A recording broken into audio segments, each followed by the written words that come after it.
Hello everyone, welcome along to our tutorial for this week, and it's that lovely song made famous by Buddy Holly, Raining in My Heart.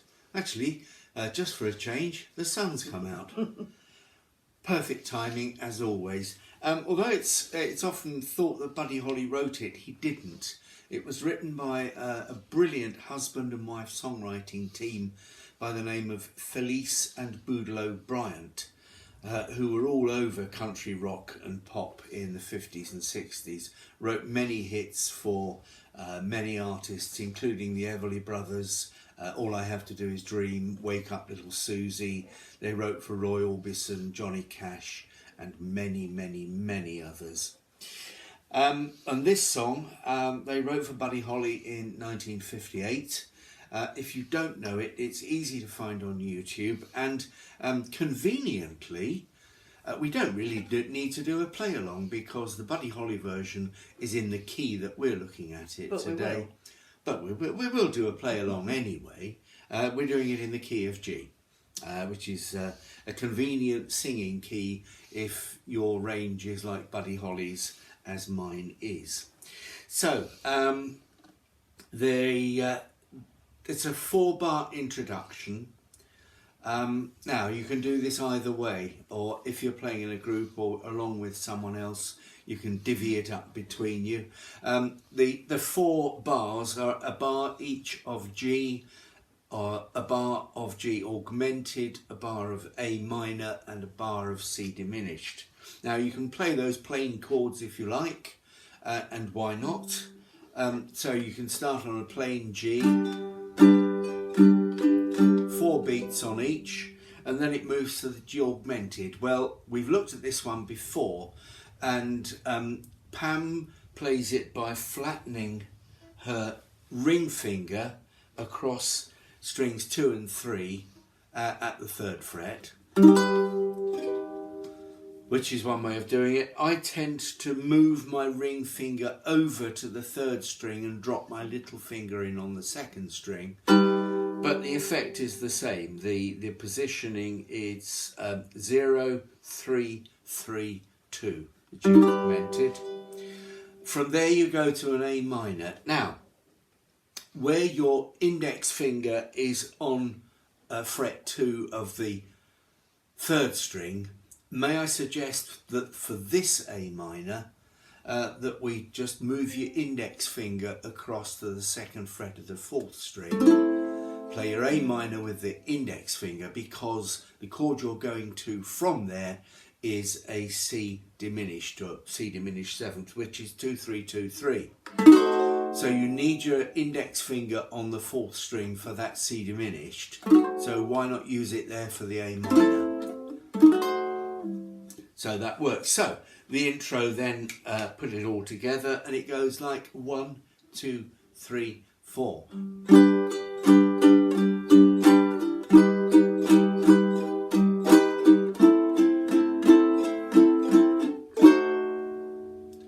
And just 1 strum on that C diminished. Okay, so if you've got somebody doing that, if anybody fancies doing something a little bit more interesting, we can play the, if you listen to the Buddy Holly recording, there's a pizzicato violin passage through the intro, which you can replicate on the ukulele, just on strings 1 and 2, around the 5th and 7th fret.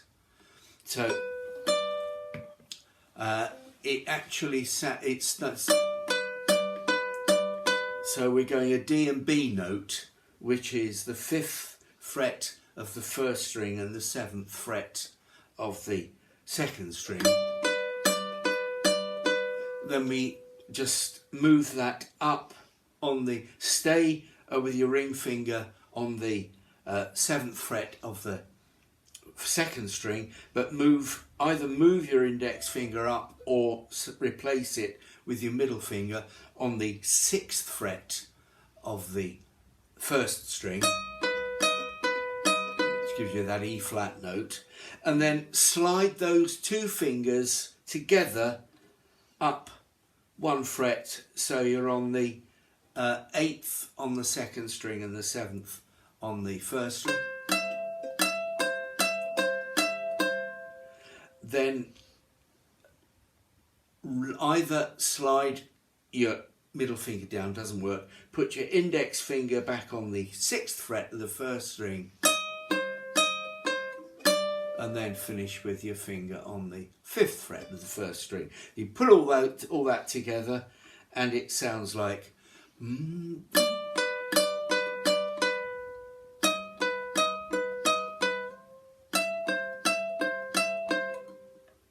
yeah.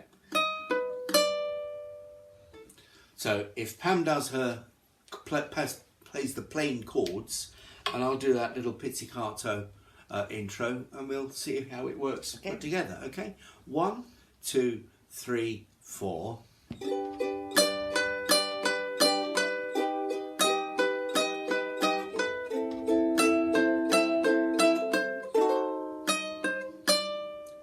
The sun is out. There we are, and then we get into the verse. So that's the intro. It sounds very effective. Excuse me. It's that time of day, and I assure you, there's no brandy in it, unfortunately. Right, the verse of "Raining in My Heart." The feature of it is that the melody is doing a little run up from a D to an F, and it's going from a D to the E flat, E natural, F, and it works by playing a G augmented, an E minor, and then a G7. So we're getting that D note, E flat note, E natural note, F natural.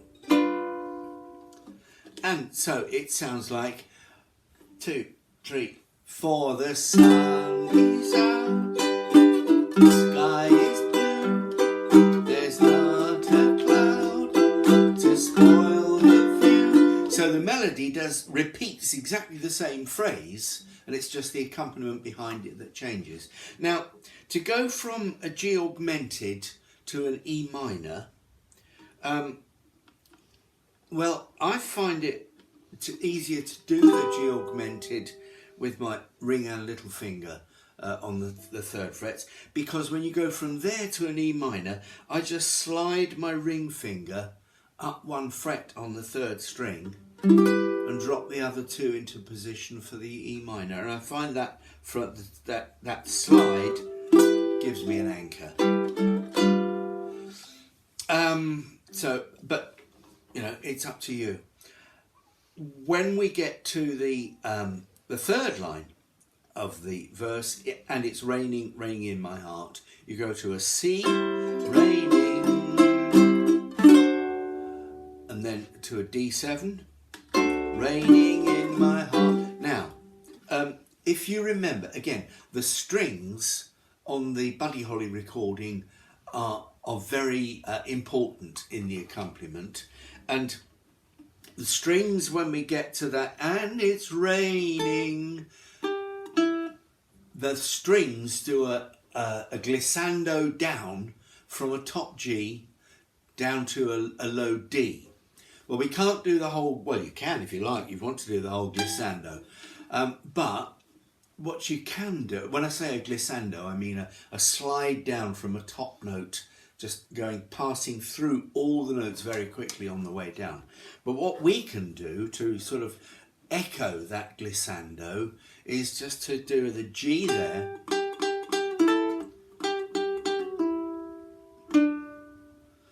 you're using a hammer on and a pull off there. Ooh. At the same time. So we're playing the G note, and on the 2nd string 3rd fret, play the G note, and then lift that off,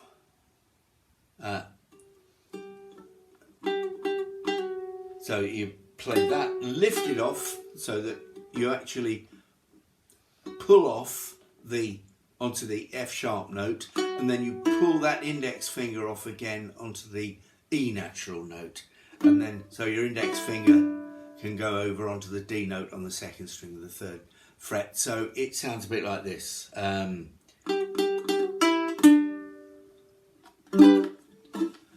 I'd say that just echoes that slide down like that. Or if you want, you can do it up there. It's the G down to a D, which is the 10th fret down to the 5th. But anyway, that works. If you just throw that in, try it, see if it works. Then we get to the end of the line, and it's raining in my heart.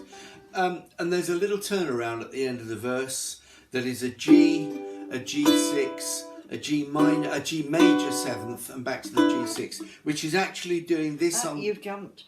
Have I? Yeah. Oh yes, I have. Yeah. Sorry, I've jumped to the end of the second verse. Yeah. Good job I'm here. What would I do without her? Yeah, the end of the first verse is a raining in my heart on a G note. 2 beats on the G, 2 beats on the E minor, 2 beats on the A minor, and then the next chord is a D with an added 9th or a D 9th. Now, I'll explain the difference between the two. A D added 9th is exactly what it says on the tin. It's a D chord with a 9th, usually instead of the... so in this instance, the 9th is the E natural note, which is usually played instead of the F sharp note, which you would normally expect in a D chord. Normal D chord would be D, F sharp, A. But with the added 9th, you play D, E, A. So the easy way to do it is 2-2-0-0. So that's a D with an added 9th. Now, if you see a chord symbol that says D 9th, that means something slightly different. It means a D 7th with an added 9th, which is a different kettle of fish altogether. And the best way to play D 9th, including the 7th, is to bar the 2nd fret and play the 4th fret of the 3rd string and the 3rd fret of the 1st string. So it's 2, 4, 2, 3. And that's D 9th. So that's the difference in terminology when you see either 9th. The 9th, if you just see D9, it implies the 7th as well, whereas D added 9th doesn't have the 7th in it. Okay, so at the end of the verse we get a G, an E minor, A minor, and then either a D added 9th or a D 9th. Up to you. Choose either. Either works in this case. If you're going to play the barred one, play the A minor with your index finger again, so that you can just flatten your finger across for the bar chord. Yep, exactly what Pam said. The second verse, same as the first, except when you get to the end, this is where I got to before. What you're doing is a G, a G6, a G major 7th, and G6. Right. So what you're doing actually is a little run up and down on the 2nd string. So you're playing a D on the 3rd string, E natural, F sharp, E natural. So, and that's all done around a G chord. So it's a G, G6, which is 0202, G major 7th, which is 0222, and I usually do that by flattening my index finger across strings 2 and 3, because you're going back down to the G6. So that's just a little turnaround at the end of the second verse before we go into the bridge. And the bridge is interesting because it just drops to a D minor. It actually goes from the key of G into the key of C just for the first half of the bridge. So it's a D minor, a G7, C. Easy. E minor, A7, A minor, and then you're going back to that D with the added ninth, but only with single strum on it, a stop. So the middle eight of the bridge passage comes out like 1, 2, 3, 4. Oh, misery, misery. What's gonna become of me? I tell, and then you're back into the third verse. The third verse is exactly the same as the second, with that little turnaround in at the end as well, that little G. And then we come to a half instrumental break where the first half of a line is played instrumentally and the second half is sung.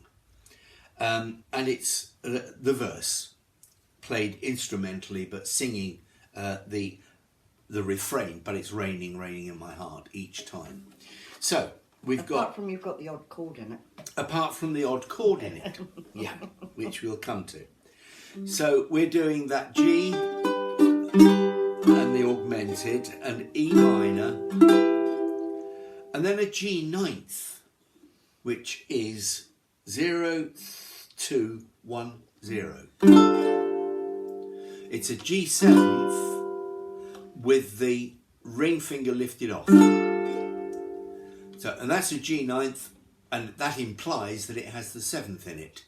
You've got the G note on the fourth string, the D note on the third string, the F natural note on the second string, which is the seventh, and the A natural note on the first string, which is the ninth. So you can have somebody playing the chords to that, just going.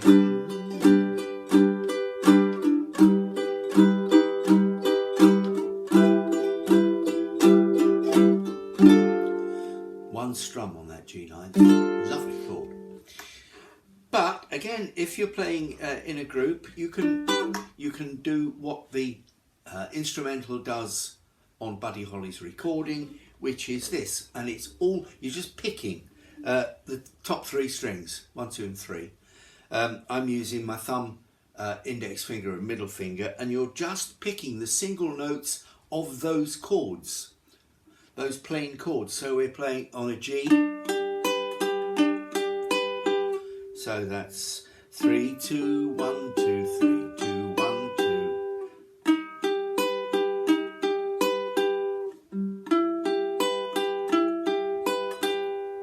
And then single strum on the G ninth. And then you just sing, and it's raining, raining in my heart. So if Pam plays the chords, and we'll see how those picked instrumental lines fit over that. So if we do that, 1, 2, 3, 4.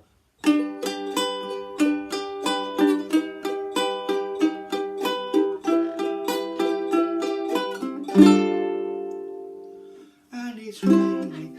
And it does that again the second time, exactly the same. So it goes twice through with the little turnaround at the end of each line. And that's pretty much all of it, because then after that little instrumental break, it repeats the bridge passage, the Oh Misery. And then we repeat the last verse, I tell my blues they mustn't show, with a slight variation on the end at the coda, because rather than just going raining in my heart, it repeats the phrase raining in my heart a further twice with a slightly different chord accompaniment over it, which is basically pretty much more or less the same as the intro, but not quite, because it goes 'cause it's raining, raining in my heart. Now that would normally be the end of the verse, but this time it goes from a G to a G6, 2 beats on each, 2 beats on an A minor to a C diminished. And so again, advice is to play the A minor with the index finger so you're ready to go to that C diminished shape. So the very end of the song sounds like 1, 2, 3, 'cause it's raining, raining in my heart, raining in my heart, raining in my heart, and finish on a G anywhere you like, up there. How about that one? 7, 7, 7, 10. And that's it. It is, isn't it? Yeah. That's pretty much it for Raining in My Heart. It's a lovely little song though, it really is. And it's got some interesting ways that you can play it, and ways that I hope will enhance your playing style and your playing technique. Okay, that's it for today. Yeah. We'll put out a play-along version of this for you all later on in the week, probably at the weekend. And before that, we've got our Friday Foolishness coming up. So look out for that. That's one I hope you'll enjoy this week. Well, every week. And then we'll have more of the same next week. Oh, yes. This is our life. This is what our life has become. Choosing songs, rehearsing them. We actually do rehearse them. We played them a couple of times. You might be surprised to learn. And then that's it. That and medical appointments is how our life pans out at the moment. Plus, of course, our lessons once a week with the wonderful Andy Eastwood. And if you haven't seen any of Andy Eastwood's stuff, either on the ships, he's a regular on Fred Olsen ships. Look out for him on YouTube, because he is an astonishing instrumentalist, a brilliant teacher, and a lovely guy. So, end of plug. Right, that's it from us. Okay, we're going to go now. Go and try and do something interesting. So, until we meet again, we'll see you soon. Stay safe, take care of each other, and be kind to yourselves. And that's all from us for today. So, bye from Pam, and bye from me.